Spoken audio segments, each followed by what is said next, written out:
नमस्कार, स्वागत है आपका न्यूज इंडिया में। मैं हूं आपके साथ अंजलि राजावत और सुबह के 9 बज चुके हैं। वक्त हो चुका है 9 बजे के 9 बड़ी खबरों का और हमारे साथ अलग अलग जगह से हमारे 9 संवाददाता जुड़ने वाले हैं जिनसे हम आगे खबरों पर चर्चा करेंगे।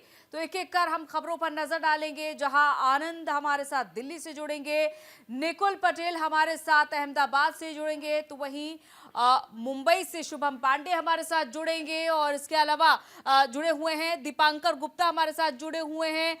जम्मू कश्मीर से, लखनऊ से हमारे साथ हमारे संवाददाता नीरज मिश्रा जुड़े हुए हैं। हैदर अली हमारे साथ हमारे संवाददाता गाजियाबाद से जुड़े हुए हैं और दिल्ली से तमाम अपडेट देने के लिए भावना सिसोदिया हमारे साथ जुड़ी हुई हैं।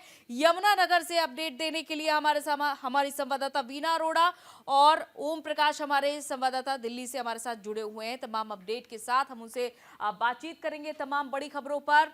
और जैसा कि दिल्ली से हमारे संवाददाता आनंद सिंह भी हमारे साथ जुड़े हुए हैं, तो तमाम बड़ी खबरों पर हम बातचीत करेंगे। और सबसे पहले बात करते हैं, पीएम नरेंद्र मोदी ने G20 शिखर सम्मेलन में शिरकत की है। ब्रिटेन, फ्रांस के नेताओं से उन्होंने बातचीत की है। भारत के विदेश मंत्री एस जयशंकर भी इस दौरान मौजूद रहे। तो संयुक्त राष्ट्र के महासचिव एंटोनियो गुटेरेस से भी उन्होंने मुलाकात की है। इटली के प्रधानमंत्री मेलोनी के साथ द्विपक्षीय बातचीत की है। तो पीएम मोदी ने कल G20 शिखर सम्मेलन में शिरकत की और इसके साथ ही ब्रिटेन और फ्रांस के नेताओं के साथ उन्होंने बातचीत भी की।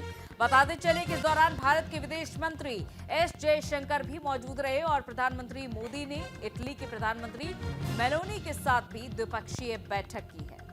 जाहिर तौर पर यह देखा जा रहा है कि पीएम नरेंद्र मोदी के विदेश के इस दौरे के कई मायने खास है भारत के लिए भी, चाहे हम ऊर्जा की बात कर ले, व्यापार की बात कर ले और जो द्विपक्षीय संबंध है, जो सामरिक संबंध है वो दोनों ही देशों के बीच, चाहे फ्रांस की बात कर ले या फिर इटली की बात कर ले, ऊर्जा, रक्षा, व्यापार, इस सब पर विशेष नजर रहेगी। खास तौर पर जिस तरीके से पीएम नरेंद्र मोदी ने द्विपक्षीय बैठक भी की है इटली के प्रधानमंत्री मेलोनी के साथ, तो देखना होगा कि क्या कुछ निष्कर्ष निकला है। फिलहाल G20 शिखर सम्मेलन का आगाज हुआ ब्राजील में और पीएम नरेंद्र मोदी यहां पर पहुंचे। तमाम यहां पर देखा गया कि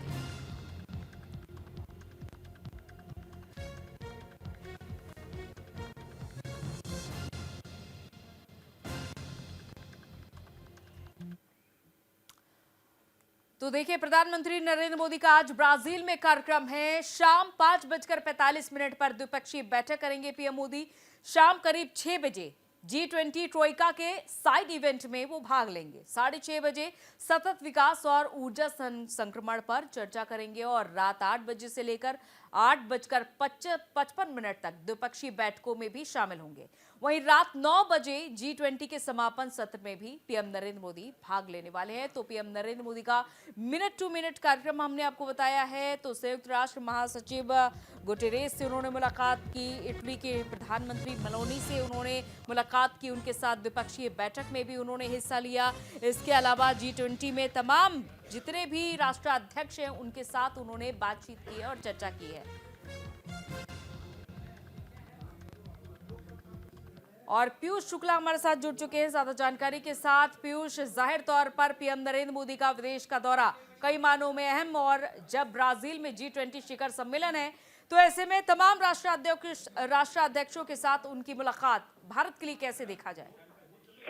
देखिए, जितने भी राष्ट्राध्यक्ष हैं आए हुए हैं उनके साथ प्रधानमंत्री नरेंद्र मोदी की मुलाकात वापस उसी तस्वीरों को फिर से सामने करती है जब भारत में G20 समिट आयोजित हुआ था और इन्हीं राष्ट्रों के राष्ट्राध्यक्षों से प्रधानमंत्री नरेंद्र मोदी की मुलाकात थी। चाहे ब्रिक्स सम्मेलन रहा हो, उसमें प्रधानमंत्री नरेंद्र मोदी जब मिलते हैं तो एक दो पक्षीय संबंध इन तमाम देशों के साथ बनता है। एक वैश्विक स्तर पर भारत की जो अलग पहचान है वो पहचान दिखाई देती है। और कल भी जो मुलाकात की तस्वीरें हैं, अगर आप तस्वीरों को देखिए तो दोनों नेताओं के बीच में ऐसा लगता है कि परस्पर जो संबंध है वो संबंध काफी प्रगाढ़ है और प्रगाढ़ होते जा रहे हैं।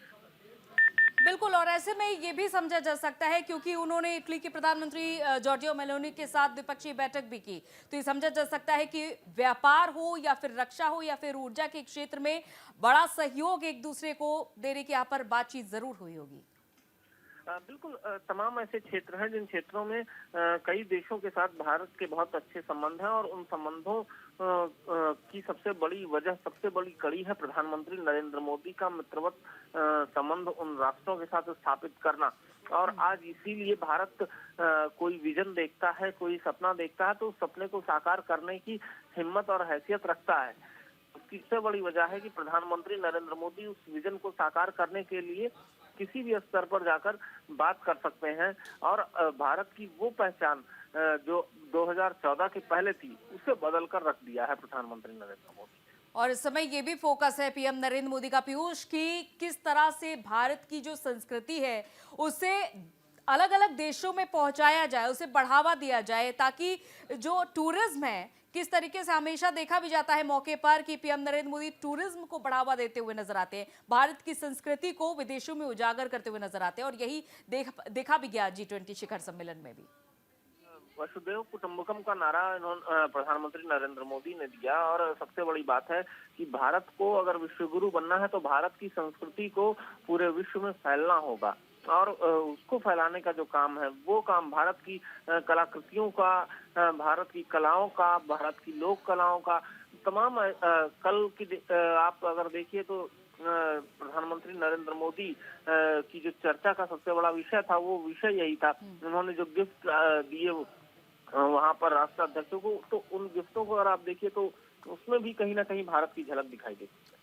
बहुत बहुत शुक्रिया पीयूष तमाम जानकारी के लिए। तो पीएम नरेंद्र मोदी इस वक्त ब्राजील में मौजूद है जहां वो G20 शिखर सम्मेलन का आज समापन भी होगा और इस दौरान तमाम उनके मिनट टू मिनट कार्यक्रम भी रहेंगे तमाम नेताओं के बातचीत के साथ। यहाँ पर अब आगे क्या कुछ, देखिए, जो दोनों ही देशों के बीच संबंध होते हैं, क्या कुछ तय होता है द्विपक्षीय वार्ता में।